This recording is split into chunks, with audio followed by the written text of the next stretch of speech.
সবার পক্ষের থেকে একটা কথাই বলতে চাই, আমরা আহত ভাই যারা আছি আমাদের পক্ষে থেকে একটা কথাই বলতে চাই। আজ হয়তো সুযোগ হয়েছে তাই বলছি, ফ্যাসিস্ট সরকার হাসিনা সরকারের এই অত্যাচারের বিচার খুব শর্ট টাইমে করতে হবে। আপনাদের কাছে বিশেষ করে অনুরোধ জানাচ্ছি,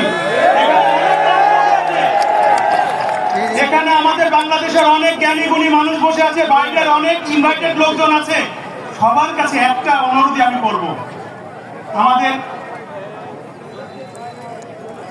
বিচার করে দেন। আমাদের যে আত্মনাদ, আমাদের যে কষ্ট, এই কষ্টের জায়গা থেকে আপনাদের কাছে বিশেষ করে হাত জোর করে অনুরোধ করছি,